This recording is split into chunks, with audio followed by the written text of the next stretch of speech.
Hello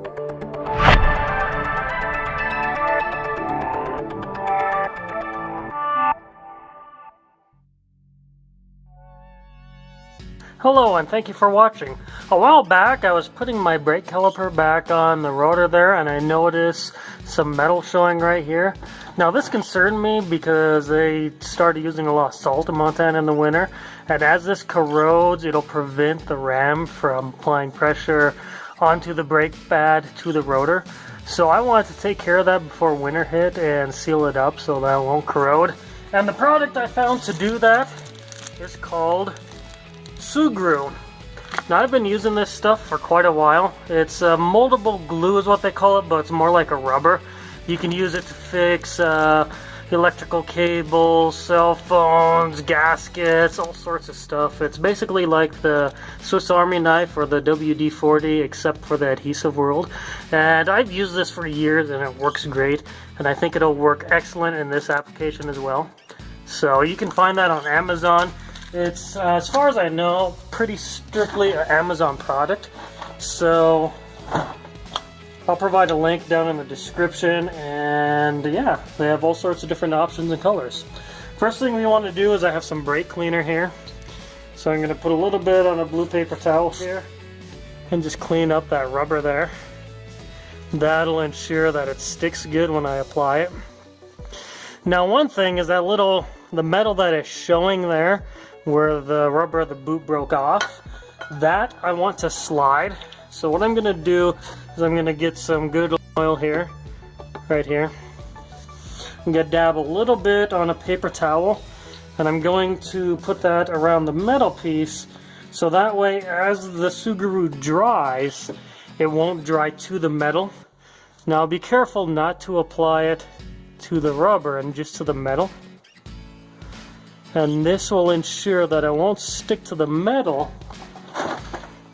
but if I'm careful, it will stick to the rubber. So that should do it right there. And now I have an open packet of Sugru right here. So what I'll do is I'll just take a little bit of this stuff and I'll just build the lip back up on that piece right there. So I'll roll it out kind of like this. I'll apply it around like this, and that will fix my brake caliper. Now this stuff does take, I think, 24 hours to dry, so I'll leave this parked overnight here. Make sure I get the back good. And I have noticed I've used this before on other engine components such as dipsticks and stuff to help seal them and keep dirt from going in. And it does deteriorate over about 5 years was when I first did the one that shows the most wear. It still holds together, but just starts to crack a little bit and get dirty. So not perfect, but for a 5-10 year fix it should work great. Especially it should work great as long as these brakes are on this vehicle. So there we go. I'll just flare the end so I can push the brake pad back out next time I change brakes. Make sure it looks good around there.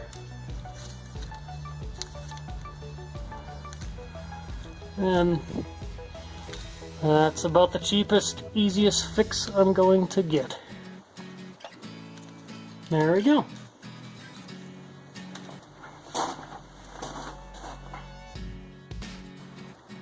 Now while working on motors, especially older ones, one of the main points of egress I see for dirt and dust tends to be the dipstick on the engine and transmission.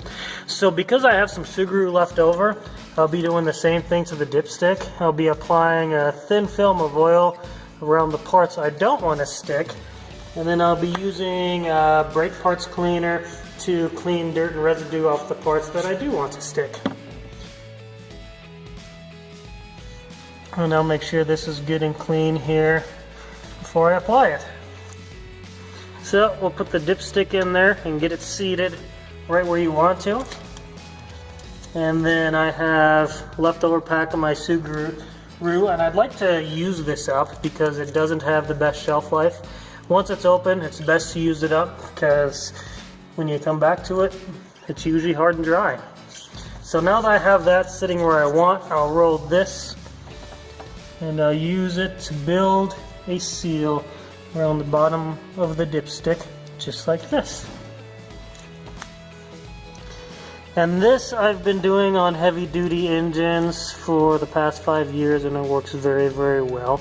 It gives it a nice boot for it to seat down into, and then also, of course, helps keep dirt and dust out.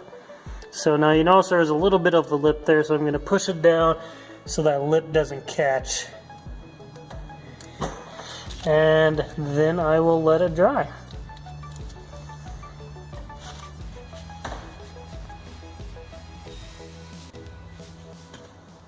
If you have any questions or comments, feel free to leave them in the comments section below. Any additional information, links to tools or parts that I use will be provided in the description. Thank you very much for watching and have a wonderful day.